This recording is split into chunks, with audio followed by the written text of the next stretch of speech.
What does it take to turn big ideas into real-world breakthroughs? And what are some of the common pitfalls along the way? These will be the themes of our conversation today with Theodoros Loukaidis.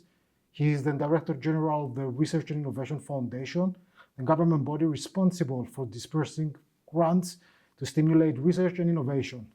Theodoros, it's a pleasure to have you with us. Thank you for having me. So now, a few months ago, the foundation supported Inspired, an event which was all about showcasing success stories with innovation at the center. So let's start there.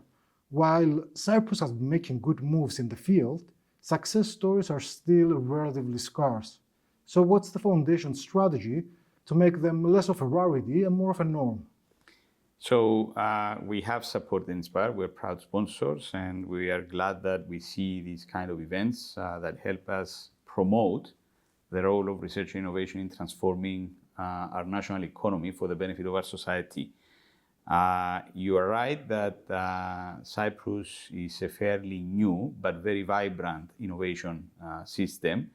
And about 5 years ago, innovation was just about starting to happen. Now, these days, we do have some success stories, and we look forward to having more in the years to come. So what we're doing to support that is that we've been launching innovation programs. We started about 5 years ago with the Pre-Seed, Seed, and Innovate program. More recently, we had a new addition in the Disrupt program, which was the first of its kind program, blended finance, mixing public money of up to 1.5 million euros with VC investments from anywhere in the European Economic Area of at least 1 million to provide scale-up money for the companies out of Cyprus that have game-changing disruptive innovations and are there to scale up internationally using also our support with public money. But of course, you do need private investments as well to do that. And as of a few days ago, we've also launched the Boost program, which is a scaled-down version of the Disrupt program, which is offering up to 300,000 euros investment to innovative certificate holders, companies that hold that certificate from the Deputy Ministry for Research, Innovation and Digital Policy, and have raised investments from any type of investor from anywhere in the world. So we're doing a lot to support these innovative startups and scale-ups at any stage of their development in order to be successful, so they take innovations from Cyprus to the world. And this is very important to us, and we do want to do more. And of course, we're complementing it with a lot of incentives that the government of Cyprus has introduced, be it in terms of visa schemes, tax incentives, in order to bundle them all together and make Cyprus an innovation hub in the region. Now, in all of these programs that you described, I'm wondering if you can tell us the common pitfalls that researchers and innovators often fall in their process towards commercialization. Now, I would say that, first of all, they need to have a clear value proposition. And that means do your market analysis and do it well. And also, in many cases, test your assumptions. And the most important thing is to build a winning team. So one that complements the skills and expertise that the founder has. So you have a well-diverse and multi-skilled team which can help you go through this very challenging journey of entrepreneurship. It takes a lot of commitment. You are in to build a company. This is not just a project. It takes 24/7. We are looking for people who have the fire in the belly to be successful, not just in building the product, but then take it into the markets, and especially the international markets. And no two markets are the same. So you do need to bring a lot of expertise in. And that's why we're here as a national funding agency to provide the support, not just money-wise, but also through a number of services that we have launched in order to help them be successful. And it's important to say that when it comes to our programs, please do start early, familiarize yourselves with all the relevant documentation, join the webinars, join the info sessions, the events that we're organizing, because there's a lot of support you can get in order to go through the application process and have a submit on time. Do you think there are certain misconceptions about what the foundation is looking for in terms of projects?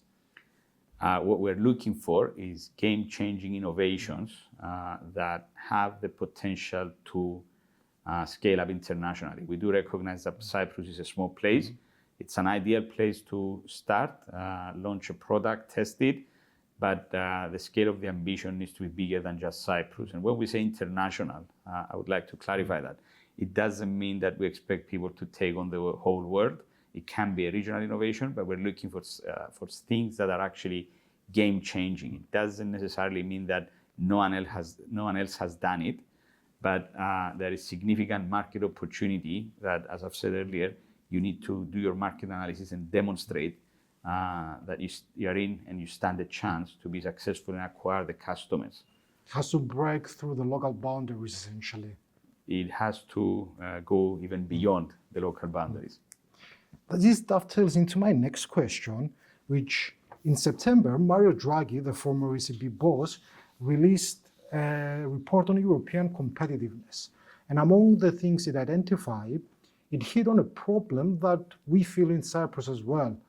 Innovation stumbles at commercialization. So I'm wondering, how does the foundation make sure that the grants it gives goes to projects that are going to live the lab and go into the market? Essentially, projects that are likely to have measurable outcomes. This is a spot-on observation. It doesn't stop at innovation.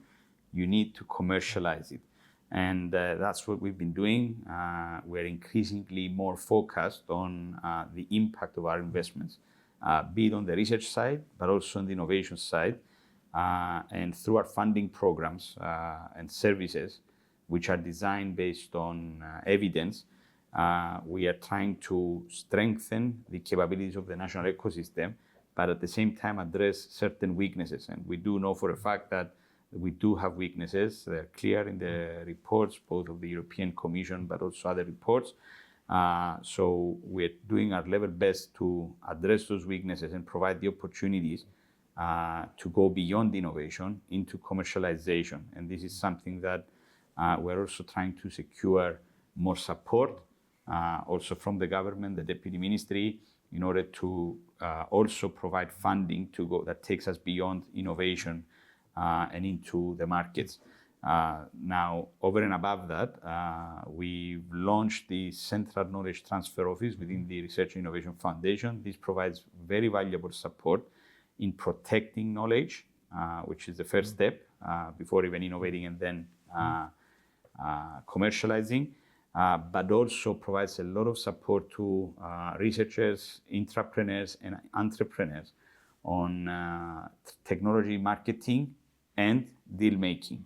We've also ramped up our efforts through the Innovation Factory initiative. We are providing a lot of trainings ranging from how do you develop a new product or a service, how do you do valuations for innovative companies, but also specific training custom made on the needs of entrepreneurs in order to help them be successful. Because as I've said earlier, it's not just about coming up with the product, it's also a big challenge to take it into the international markets. And what we've been doing, we've been bundling our services.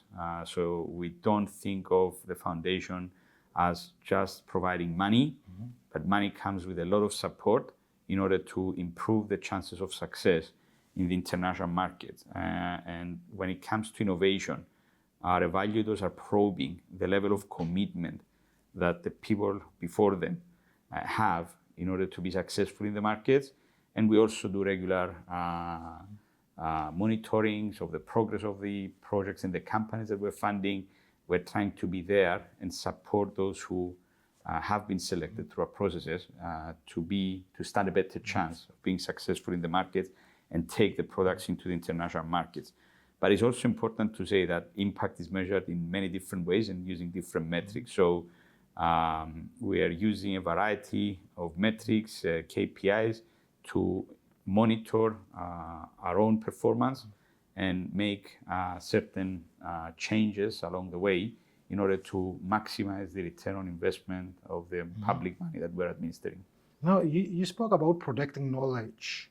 And Cyprus, between 2021 and 2022, filed only 42 patents with the European Patent Office. Why do you think that's the case? This is a fairly young innovation ecosystem, and we do need to do more to raise awareness on the importance of protecting new knowledge. It's also important to develop those skills and competences, to develop strategies and implement strategies for protection. This is where we see gaps in the local market. Protecting knowledge also can be expensive, and it's something that is often overlooked, especially by entrepreneurs as they're trying to juggle many things all at the same time. But it shouldn't. It should be a priority. And this is where the Central Knowledge Transfer Office again comes in. There is a lot of support that you can tap into, not just in terms of the services, help you draft an intellectual property strategy, the patent voucher, the IP voucher that we're providing to cover some of the legal costs that researchers and entrepreneurs will incur in the process of protecting the knowledge, but also in capacity building, explaining why it's important, why does it matter. And this is a kind of intervention that is going to bear, I'm sure, results in the long term. We do need to train the national ecosystem on the benefits and the value of protecting intellectual assets. But we do also know that Cyprus is a small place, and a lot of the times the knowledge can and should be protected in the markets that really value it, where the opportunities are. So sometimes we do see cases of startups, scale-ups that are protecting the knowledge outside of Cyprus because that's where they intend to commercialize and make the most of the opportunities that are presented to them. So all in all, we still have some way to go, but we are on it, and we do think that things will improve going forward. So would you say that there is an educational gap on how we inform entrepreneurs about the benefits and the benefits of patents? Yes, we do see that, and I was glad to see recently that the Cyprus IP Office has also launched a campaign. Very important to mention that as well, on the importance of protecting it. So it needs a concerted effort. We're trying also with other competent authorities to raise that awareness and provide the trainings to our national ecosystem. And we're seeing interest being generated more and more. So we do see more and more people attending these seminars and trainings that we provide. And it's important to mention these are free of charge. So we do invite everyone who's interested to come and join one of them and learn more about the importance and how to protect their intellectual assets. Now, let's take a step back and talk a bit about you. You've spent most of your career in the private sector before moving into this rather complex role. You're juggling long-term goals with the short-term pressures of multiple stakeholders, all within a political framework. I'm wondering how to balance all that. It is a balancing act indeed. It requires a clear vision and commitment to make Cyprus a regional research and innovation hub, which is what the vision is, and we don't lose sight of that. This country can do it. There is great talent in this country, and what we're trying to do is constantly keep them engaged and on it to deliver on what our vision is. That's why we employ evidence-based design. That's why we looked into data. We try to understand different perspectives. We look at insights. We have strong justification on why we're doing what we're doing. And we are also agile and nimble. This is where I see the Research Innovation Foundation being governors.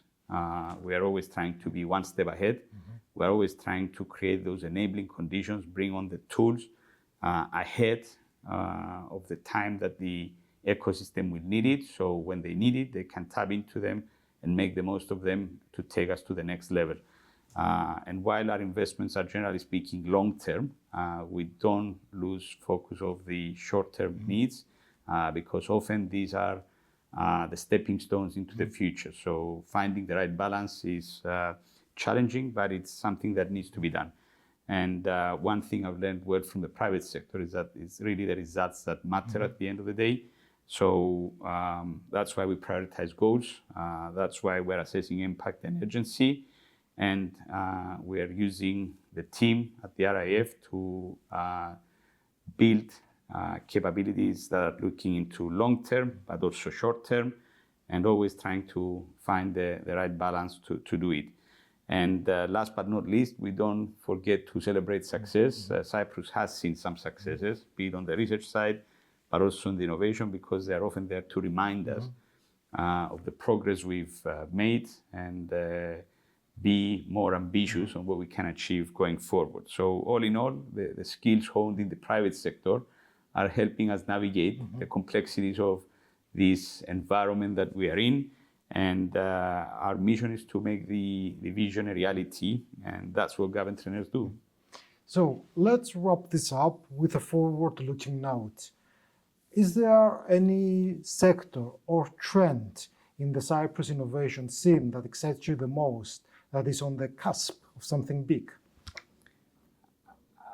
If I go back, when I and many others returned back to Cyprus 20 plus years ago, I wish I knew, or I wish I had a funding agency that would give me equity-free money to try bring to life an innovative idea I had.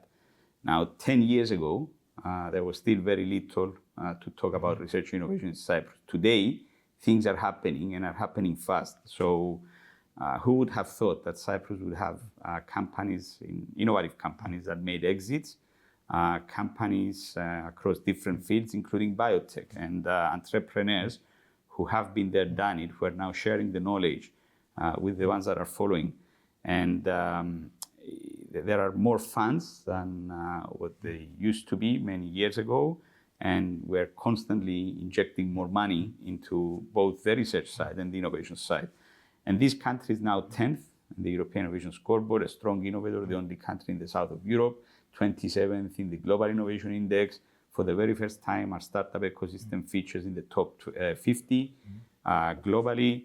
And as we're seeing, innovation now happens pretty much anywhere in the world, and this is what we call the democratization of innovation. So I think we've covered great distance in a fairly short period of time, and the key question is, where do we go from here? And this is what actually excites me the most. We are building critical mass. We're seeing more and more people jumping into research and innovation, more people who dare to challenge the status quo and think outside the box. And we do believe that innovation can play a pivotal role in the transformation of Cyprus, but also help us project our brand into the world. This is also very important to us. And I think there's not a better time than now to act upon it. So it's really exciting to see how this new chapter unfolds. And the potential is certainly there. We can be a hub in the region. We do believe we can.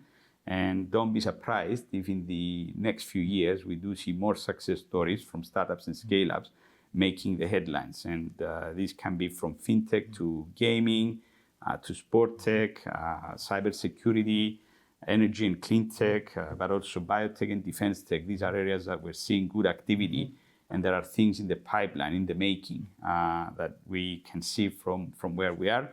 And it's always fascinating to say that the breadth of innovative activity is phenomenal for the small size of the country. So there is plenty to look forward to, and I think it's important to support this ecosystem even more and help it deliver, because this is how economies are being transformed. Research and innovation can be a pillar of sustainable growth. Great. Theodoros, thank you so much. It was a pleasure talking to you. Thank you. And thank you for your insights. Thank you. Thank you very much for having me.